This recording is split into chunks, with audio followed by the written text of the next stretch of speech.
I do them all the time, and I love doing voiceovers. It's a lot of fun because you can go in, you don't have to learn it, you just read it, and it's fabulous. I'm such a whore, I'll do anything. Well, on that note, the last time we saw you, it was 2007. Past 4 years, I think you've racked up about 40 credits on the IMDb. You are insanely busy period of your career. What is it like at this point in your career to be this busy? Are you enjoying yourself? Well, I wouldn't do it if I didn't enjoy it, that's for sure. I just love the work. I love getting out and doing it, and I enjoy occasionally coming to things like this, where, you know, one can be poured by the fans and abused by you naughty things, you. No, I mean, look at you lot. It's hilarious. You know, you dress up and try and look like the big bad wolf, and you come up like a big pussycat. I just have such a fun with you guys. You're so bloody nice. Of course, you are Canadian. Yes! God bless you. That fella right in the middle. Yeah, stand up. The other one. What, the pink hat? No. If the other one doesn't stand up in a minute, okay, go on.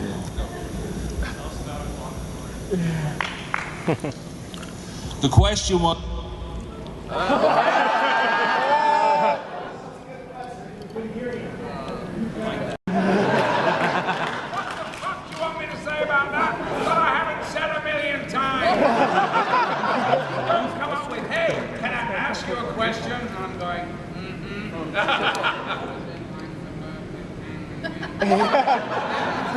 Oh, great.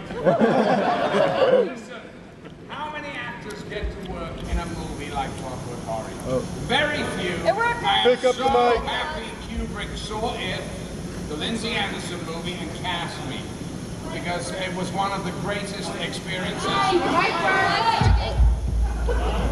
Greatest experiences of my life. But thank you for bringing it up. Go on. How many years of working in film? Anyway, are you regret doing? That's just a golf game. I regret not being in California to play golf actually at this moment. What was that you said? What was that? Are there any films or work that you regret having done? Oh, for God's sake. Of course. There's so much crap out there that I've done. What do you expect? I'm a working actor. You know, a working actor means you do what comes through the door. And sometimes it's not that great. And you try and you just do the same thing with the crap as you do with the great stuff. I mean, it's easy to be great in a Lindsay Anderson film. You try some of these things that I do. Wow. Can I ask you a question? How are you as an actor to work with a director? With young directors, I imagine you would be quite an intimidating presence. Do you chew them up and spit them out if they even dare to give you a direction? No, it's exactly the opposite, because actors, you know, are so hungry to be directed. And especially, I love working with new directors because it's always fun to see a career taking shape and to be part of that. But no, I am the director is, of course, the one man when you're acting in a movie that you have to have a great respect for and try and like and get on his wavelength. It's up to the actor to do that, not the director to do the vice versa. It's up to us to work in the ways that they come and want to work. So, but you know, I have certain ways that I work, and then I try and forget everything I've learned over 50 years and then see what happens, you know. A question from one of the ladies. We don't want this to be a sausage party. That long. Oh, yeah, stand up. Franklin and Bash. The question was, how does Malcolm like working on the new TV show Franklin and Bash? Which, for you Canadians that have not heard of it or seen it, it's on Bravo here, I hear, I think on Tuesday nights, and it's just started a week ago, and I love this show. It's for TNT in the States, and we've been picked up for a second season. And it's a sort of drama comedy hour show about a law firm, and specifically about these two young 30-something lawyers who are basically ambulance chasers. And I am the head of the firm, bring them into my company because to give an outside-the-box kind of thinking to this rather staid law firm. And the two great guys, great actors, Mark Paul, whatever his name is, and the other one, Breckenmeyer. Your enthusiasm, and your daughter's been on the show too. Yes, yes. What can we do to get you on an episode? Because I would absolutely love to see you trade in improv with Larry David. Unfortunately, my dear friend Richard Lewis is on that show, and I always go to him, why don't they give you any funny lines? How come it's always cut to Larry David with the one slick line at the end of the scene? You know, of course he's editing the thing, and Larry, it's the Larry show. So, you know, when it's the Larry show, it's not much fun. You're the other guy, you know. I love the black guy on that show, though, don't you? It's a great show. I love it. He's amazing, Larry David, anyway, but there you are. One of these events in Vegas, and Corey was there with Slipnot, and he is a big fan of Clockwork and various movies I've done, I suppose. And he asked me if I would do his video, and I went, let me hear the song. Because to be honest with you, I didn't know who the hell he was. And I heard the song, and I thought it was a very, very nice song. It's fabulous, actually, and so I was very happy to do it, and I'm really glad I did, and he's a great guy, great bunch of guys. Heroes. Well, I think Heroes was a fabulous show, and especially the early seasons. Well, I didn't see the rest of it, to be honest.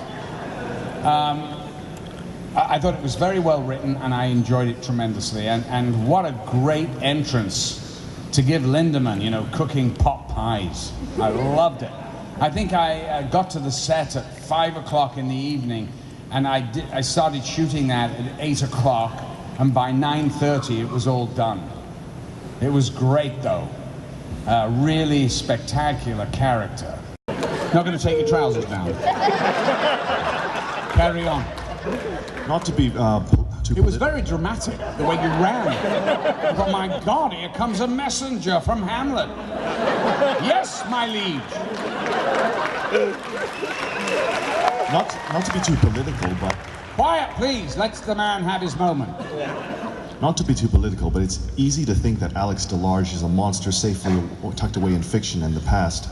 But as we've seen with the London riots and other.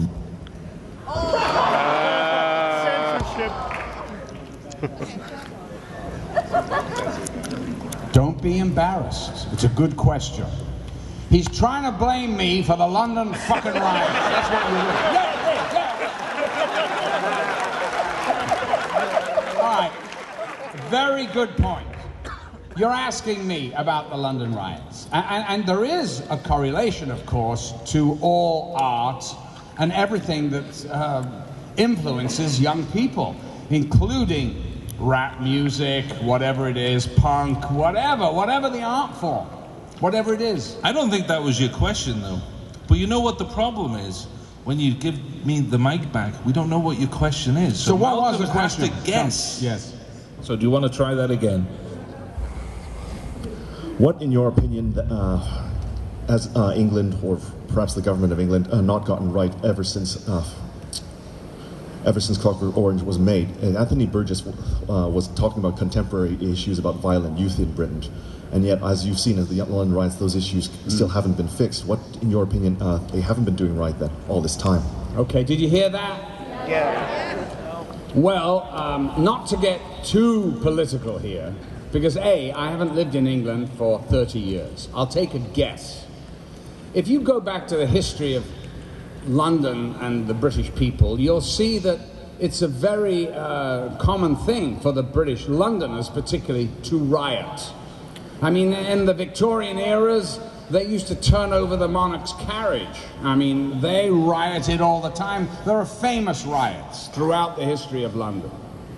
Why are they doing it today? I think that honestly, who knows? I mean, I don't live there and I don't know the answer to it. I don't think anybody there knows the answer to it. But I think it must have something to do with, you know, the education system not being, and lacking money and cutting back, because in England, you know, being part of Europe, it's close to collapse like it is in the United States. I mean, there is economic meltdown everywhere.